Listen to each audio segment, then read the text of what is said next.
Hello, जैसा कि आप जानते हैं कि हिंदी साहित्य का इतिहास आचार्य रामचंद्र शुक्ल डेली हम एक वीडियो वाचन करके डालते हैं। तो आगे की देखिए,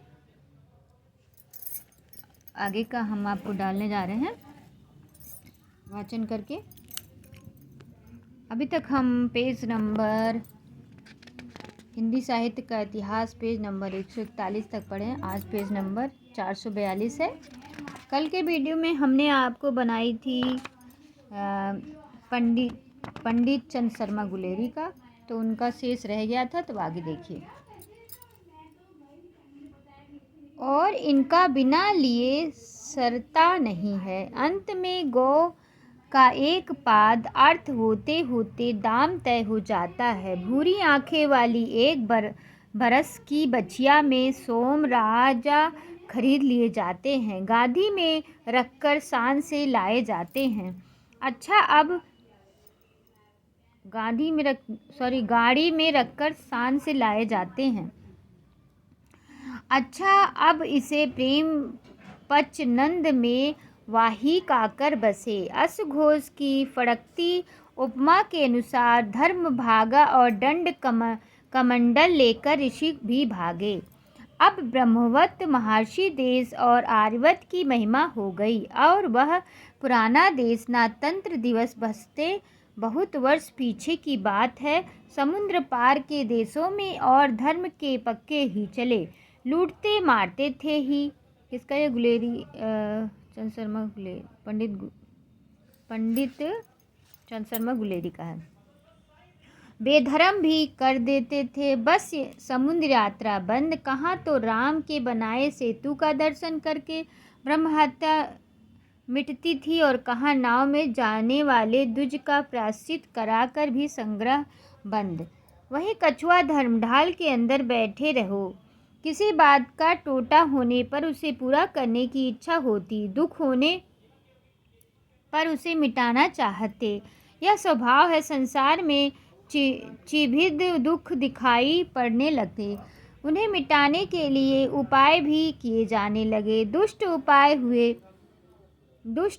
हुए, उनसे संतोष न हुआ तो सुने सुनाए अनुश्राविक उपाय किए, उनसे भी मन न भरा तो संख्यों ने काठ कड़ी गिन गिन कर उपाय निकाला। बुद्ध ने योग में पक कर उपाय खोजा, किसी न किसी तरह कोई उपाय मिलता गया। कछुआओं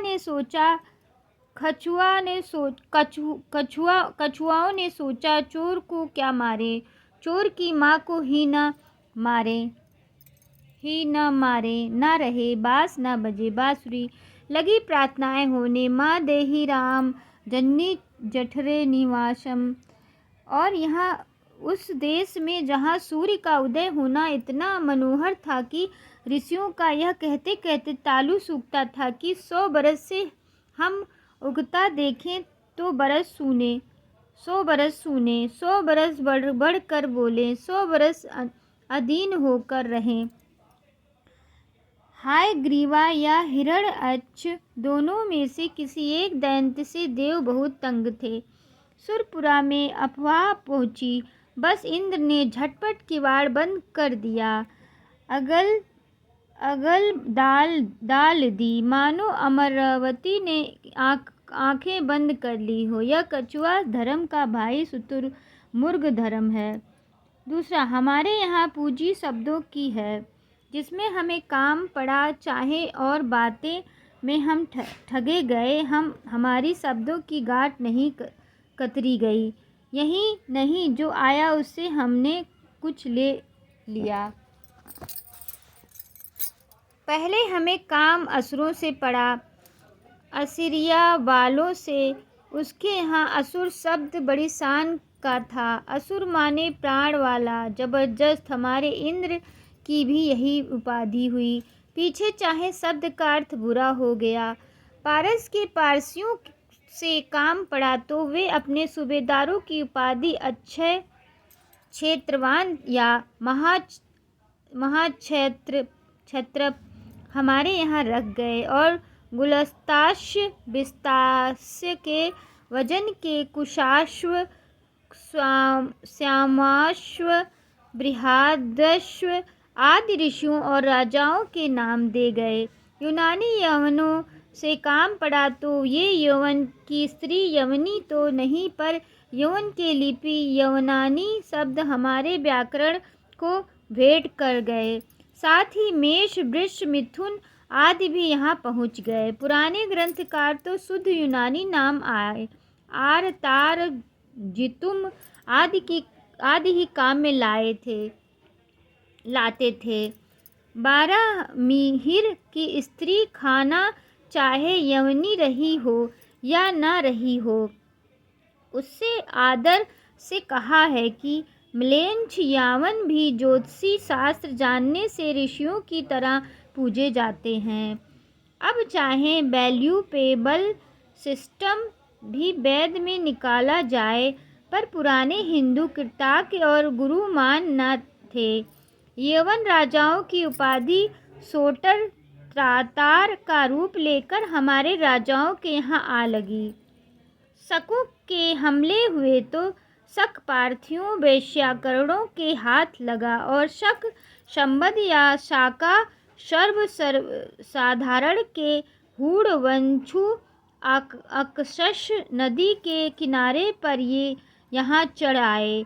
जो कवियों को नारंगी और उपमा मिली कि ताजे मुड़े हुए हूड़ की ठुड्डी की सी नारंगी। बकौल शेक्सपियर के जो मेरा धन छीनता है वह कूड़ा चुराता है, पर जो मेरा नाम चुराता है वह सितम ढाता है। आर्य समाज में मर्म स्थल पर वह मार की है कि जो कुछ कहा नहीं जाता हमारी ऐसी चोटी पकड़ी है कि सिर नीचा कर दिया है।